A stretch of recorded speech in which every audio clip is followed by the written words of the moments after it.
Shalom amigos, bienvenidos a nuestra transmisión en vivo aquí por Facebook Live. Le doy gracias al bendito por darme la oportunidad de estar aquí con ustedes. Usted se preguntará por qué estamos aquí en Facebook Live, cuál es el motivo.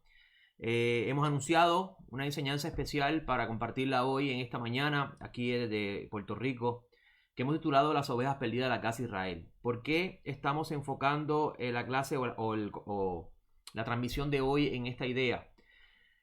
En las pasadas semanas, pasados meses, pasados años, hemos estado escuchando diferentes ideas con respecto a las ovejas perdidas de la casa de Israel. Y se han tomado textos de los escritos nazarenos para validar estas ideas. Como por ejemplo, Mateo capítulo 10, donde Yeshua dice, he venido por las ovejas perdidas, id a las ovejas perdidas de la casa de Israel. O en el caso de la mujer cananea, que está pidiendo un milagro de parte del maestro de Nazaret. Él dice que él viene por las ovejas perdidas de la casa de Israel. Y estos textos se han tomado para enseñar que el Mesías ha venido para las ovejas de la casa de Israel y que solamente son los de la casa de Israel los que van a tener participación en esta redención. También se ha enseñado, se ha utilizado esta idea para referirse a, por ejemplo, la idea de Efraín y las ovejas dispersas que están en el mundo entero, de descendientes de Efraín. Se ha enseñado incluso de que el cristianismo es descendiente de Efraín y que es parte de las ovejas perdidas de la casa de Israel. Todas estas ideas surgen de textos tomados de forma aislada para crear, si podríamos decir, doctrinas o enseñanzas que cuando vamos a mirarlo desde el lente del texto nos vamos a percatar que la idea no se sostiene o la doctrina no se sostiene. Y hoy vamos a estar compartiendo en este tiempo, no va a ser un estudio largo, va a ser de un tiempo limitado, simplemente basándonos en lo que dice, lo que está en el texto. Vamos a estar mirando en contexto qué significa este texto del capítulo 10 de Mateo, de él enviar a los discípulos y ir a las ovejas perdidas a la casa de Israel. Vamos a mirar este texto bien y así vamos a hacer un gran ticum, una gran reparación sobre esta idea, porque lamentablemente se están enseñando una serie de cosas con respecto a las ovejas perdidas de la casa de Israel que no se sostienen bíblicamente hablando y tenemos que resolver y eso ya desde el texto de la Biblia, ¿ok? Vamos a enfocarnos en eso hoy. Con ustedes tengo un PowerPoint que vamos a estar compartiendo, así que ustedes van a estar conmigo hoy siguiendo este PowerPoint para así ver con el texto mismo, hable con claridad si realmente la doctrina de hoy de que Yeshua solamente vino por las ovejas perdidas de la casa de Israel se sostiene bíblicamente. Vamos a mirar el texto en su contexto para poder luego entender el rol que hacen los gentiles en esta salvación que el Eterno ha prometido a través de su santo Mesías. Vamos a comenzar con el PowerPoint para entonces ir en contexto.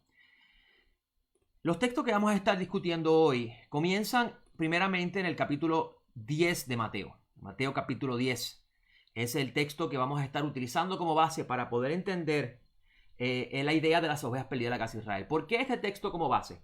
Porque este es el texto donde Yeshua le dice a sus discípulos, id a las ovejas perdidas de la casa de Israel. Por tanto, si Yeshua le dice a sus discípulos, id a las ovejas perdidas de la casa de Israel, tenemos que analizar en contexto a qué alude el santo Mesías cuando dice estas palabras, ¿ok? Y esto es lo que nos vamos a estar enfocando hoy con la ayuda del cielo. Vamos a comenzar. Dice, para poder ir al capítulo 10, versículo 1 al 7, donde Yeshua está hablando de ir a las ovejas perdidas de la casa de Israel, tenemos que ir previo a este envío de los discípulos, tenemos que ir al texto previo a para mirar el contexto de lo que se está hablando, para así poder entender correctamente lo que se está hablando aquí en el texto, ¿ok? Una de las cosas muy importantes que usted debe conocer, amigo que me está viendo aquí a través de Facebook Live, es que desde el periodo de los profetas, desde el último profeta que aparece en el Tanaj, hasta la aparición de los textos nazarenos, o mejor dicho, hasta la aparición del Mesías, en el año, en lo que conocemos como la era común. Se dice que el Mesías pudo haber nacido entre el año 6, antes de la era común. Antes de la aparición del Mesías a la escena de la vida del segundo templo, muchas cosas históricamente hablando ocurrieron. Muchas cosas que debemos conocer y entender para poder entender y comprender qué es lo que se está manifestando de acuerdo a los escritos nazarenos. ¿Por qué esto es importante, amigo? Porque si no conocemos la historia de este periodo de tiempo de vacío, que podemos decir vacío entre comillas porque hay textos que hablan de este tiempo, lo que pasa es que no la tenemos en nuestro canon bíblico, pero existe evidencia histórica, documentos que nos hablan de grandes eventos que ocurrieron en esta época del silenciamiento, entre comillas, podemos decir, de los profetas y la aparición del Maestro de Nazaret. Cosas importantes que debemos conocer para poder entender lo que está sucediendo, el entorno donde se encuentra el Santo Maestro viviendo. ¿Por qué? Porque antes de la aparición del Mesías, si usted se deja llevar simplemente por el Tanaj y los escritos nazarenos y deja hacia un lado ese periodo histórico que está registrado en diferentes documentos, usted no va a entender cómo de profetas aparecen de repente saduceos, fariseos, esenios, celotes, Herodes siendo un idumeo en el poder, los romanos conquistando la tierra. Son eventos importantes dentro de la historia que debemos conocer para poder entender esta época, ¿ok? Eso le hago una pequeña nota porque personalmente estoy estudiando mucho en la época del Segundo Templo para poder entrar en contexto a estos textos que son los escritos nazarenos, ¿ok? Vamos a Mateo 9, 38 y 35, 38, que es el contexto previo al envío de los discípulos en el capítulo 10 de Mateo. Vamos a mirar el texto. Dice el texto: recorría Yeshua toda la ciudad y las aldeas, enseñando en las sinagogas de ellos, proclamando el evangelio del reino y sanando toda enfermedad y toda dolencia. Y viendo las multitudes, se le enternecieron las entrañas por ellas, porque estaban agotadas y abatidas como ovejas que no tienen pastor. Mire qué detalle interesante. Déjeme ir al PowerPoint completo para que usted pueda ver. Miren el texto. Tengo dos versiones aquí, la Biblia textual y la Biblia peshita. Traje dos versiones para que podamos mirar las ideas que tienen ambas versiones, que son casi similares. Vuelvo a leer el texto. Recorría Yeshua todas las ciudades y las aldeas, enseñando en la sinagoga de ellos. ¿Dónde estaba Yeshua recorriendo? La ciudad y las aldeas. ¿De qué lugar? Dice claramente enseñando en la sinagoga de ellos. ¿Qué región se encontraba Yeshua? Yeshua nunca salió del área geográfica de Israel, de acuerdo a los evangelios sinópticos. ¿Ok? Ahora, es bien interesante que Juan en su evangelio coloca a Yeshua saliendo a Samaria. Pero el texto donde Yeshua está diciendo yo vengo por las ovejas perdidas de la casa de Israel se encuentran en los sinópticos. No se encuentra en el evangelio de Juan. Importante saber esto, ¿ok? Dice el texto: Yeshua recorría todas las ciudades y las aldeas enseñando en las sinagogas de ellos, proclamando el evangelio del reino y sanando toda enfermedad y toda dolencia. Y viendo las multitudes, ¿qué multitudes está refiriendo? Obviamente el contexto es en las regiones donde está yendo a predicar el evangelio.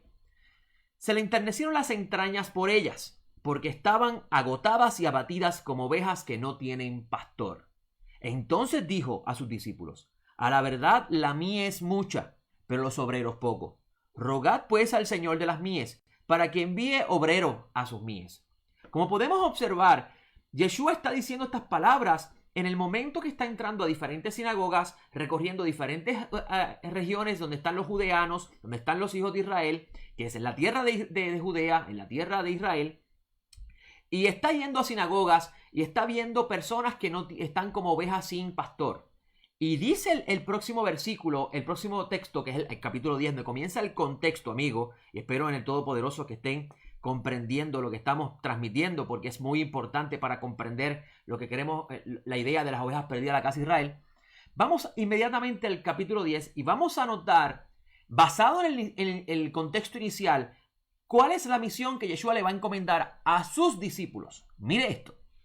Y llamando a sus 12 discípulos, les dio autoridad sobre los espíritus inmundos. ¿Qué está pasando antes de esto? Está diciendo a sus discípulos: a la verdad que la mies es mucha, pero los obreros son pocos. Rogad pues al Señor de las mies para que envíe obreros a sus mies. Eso es lo que está el contexto primario para poder entender lo que le sigue. Dice el texto: y llamando a sus 12 discípulos, le dio autoridad sobre los espíritus inmundos para que los echaran fuera y sanaran toda enfermedad y toda dolencia. ¿A quién le está dando, según el contexto, autoridad? A sus discípulos. ¿Quiénes son estos discípulos? ¿Usted y yo? Vamos a mirar lo que dice el contexto. Y los nombres de los 12 discípulos son estos.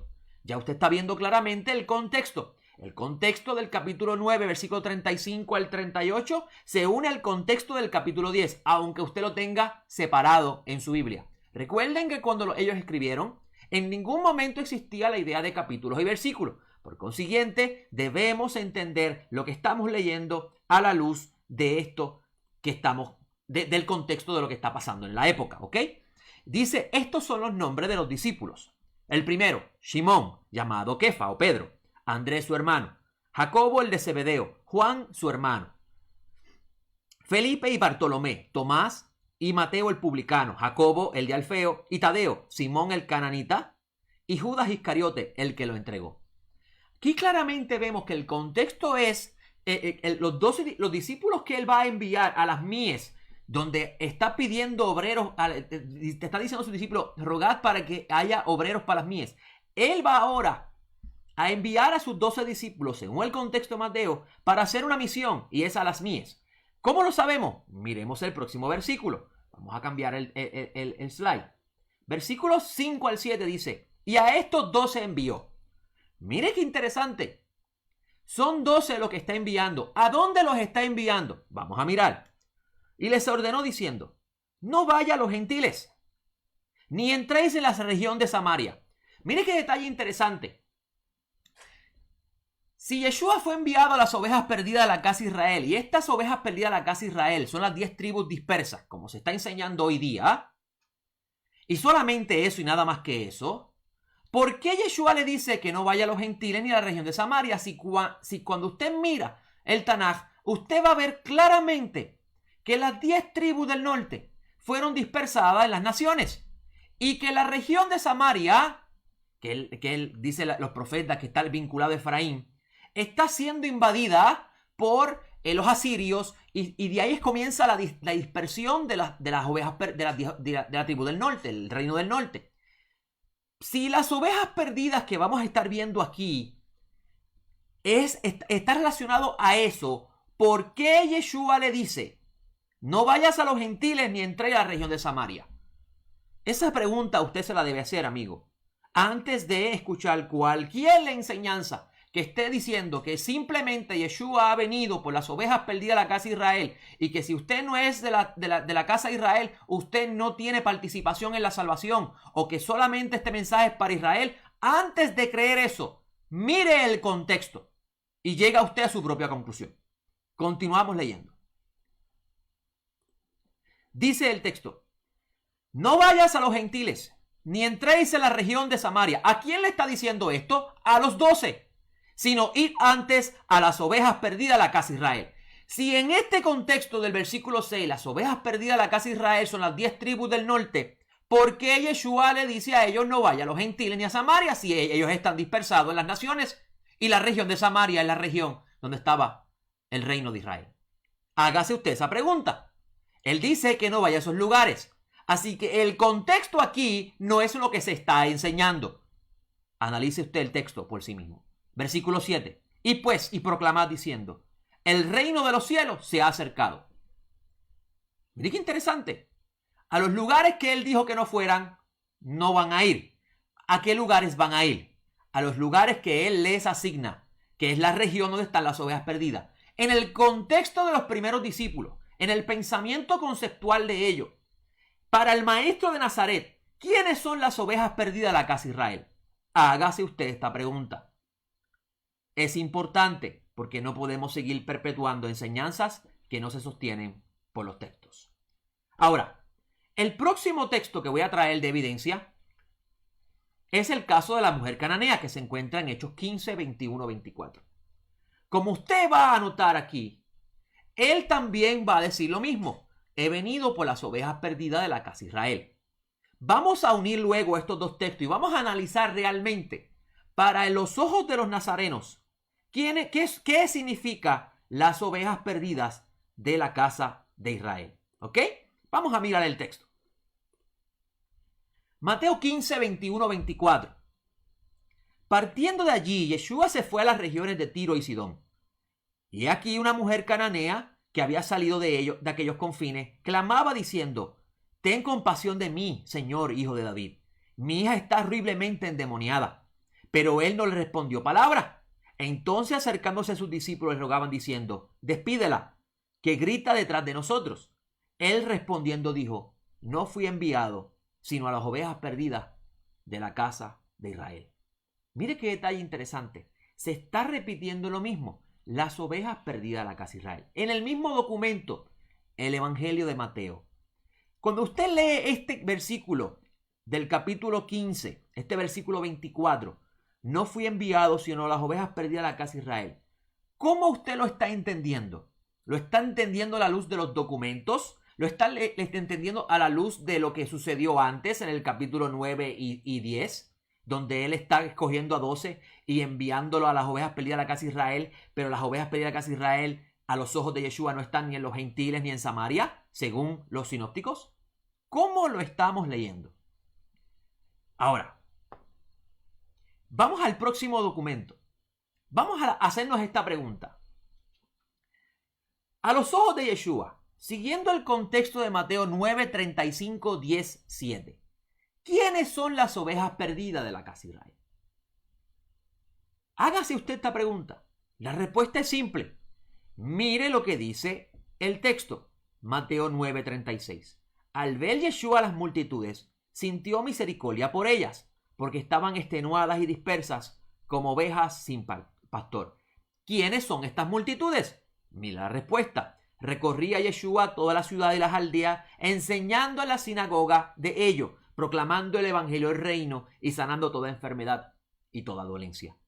Así que con esta evidencia, amigo, usted puede ver hasta aquí que en el contexto de los escritos nazarenos, las ovejas perdidas de la casa de Israel son los judeanos que están viviendo en la tierra. Muy interesante, ¿no? Muy interesante. Continuamos analizando esto. Entonces, ¿quiénes son las ovejas perdidas de la casa de Israel? Hágase usted esta pregunta, amigo. ¿Por qué estoy trayendo esta enseñanza? Porque usted está escuchando decir, amigos, que el cristianismo es la casa de Efraín y que el judaísmo es la casa de Judá. Y eso no se sostiene con los documentos. Que toda persona que está llegando a la restauración de las raíces hebreas o el mesianismo, el nombre que usted le quiera poner, o la senda antigua, tiene que ser de las ovejas perdidas de la casa de Israel. Porque el Mesías está llamando a las ovejas perdidas de la casa de Israel. Todas estas doctrinas que son muy bonitas, con la evidencia de los textos no se sostienen. Usted no puede tomar un texto del Tanaj y unirnos con el texto de los evangelios sinópticos o de las cartas de Pablo si usted no conoce los 400 años de vacío de textos que se dice que no tenemos, pero sí existen. Cuando miramos la pseudografía, el libro de Macabeo y todos estos documentos, los rollos del Mar Muerto, todos estos documentos que claramente nos llena este vacío y nos ayuda a entender el contexto de la época, contexto que es sumamente importante, amigos, para poder entender los evangelios y los documentos de Pablo. Quiera el Todopoderoso, en este pequeño tiempo que he tomado para dar esta pequeña enseñanza, que podamos ir a las fuentes y entenderlas en su contexto. Hay un movimiento restaurador de parte de los cielos. Una restauración de una fe original que comenzó con 12 discípulos y un maestro. Un movimiento mesianista que incluye judíos y gentiles. Contexto, amigo, contexto. Y este movimiento restaurador viene de parte del cielo. Porque la historia está ahí para demostrar que los gentiles se desgajaron del árbol y formaron su propia religión. Y formaron sus propias doctrinas y sus propias ideas y conceptos. Y esto ha hecho que hoy día se siga una fe y a un Mesías que no es el de las Escrituras. Que claramente vemos por las Escrituras que no se parece al que se predica en los púlpitos. Eso es una cosa muy diferente a tratar de insinuar que las ovejas, que este movimiento restaurador es la restauración de la casa de Israel, las 10 tribus del norte. En todo caso, amigo, si los latinos, porque es el público que más estoy hablándole, si los latinos tenemos de alguna forma sangre de Israel, en todo caso sería sangre judía. ¿Sabe por qué? Porque en el 1492 se firmó el edicto de expulsión de los judíos de Sefarad, lo que usted conoce hoy como España. Y esos judíos vinieron a América Latina y se asentaron aquí. Esos judíos eran descendientes de judíos. Por consiguiente, amigo, si vamos a hablar de que somos descendientes de Israel y estamos regresando a casa, en todo caso, seríamos descendientes de los judíos. Obviamente, el antisemitismo y el antijudaísmo es tan y tan grande que se nos hace muy difícil aceptar eso y se nos hace mucho más fácil inventarnos una teología y una doctrina y una idea que no se sostiene por la evidencia. Sí, las tribus se dispersaron, no sabemos dónde están, pero no podemos decir que la persona que está en el cristianismo y está regresando a la senda antigua, que estuvo en el cristianismo y ha comenzado a regresar a la senda antigua, esa persona está regresando, esa persona es un efraimita que está regresando al pacto. Eso no se sostiene por la evidencia. Quiera el Todopoderoso que este tiempo que he tomado para ello se pueda comprender. Vaya a los textos, analícelo usted mismo. Antes de escuchar doctrinas de textos aislados para construir realidades que no se sostienen, lea usted mismo. Adonai le ha dado ojos. Dígale al Todopoderoso, abre mis ojos para ver lo que dicen tus escrituras. Abre mis ojos para entender lo que estoy leyendo. Y usted va a ver con sus propios ojos la verdad. Con esto les dejo, amigo, y que el santo bendito sea los llene de paz. Mi nombre es José Otero, director de Esjaim. Shalom.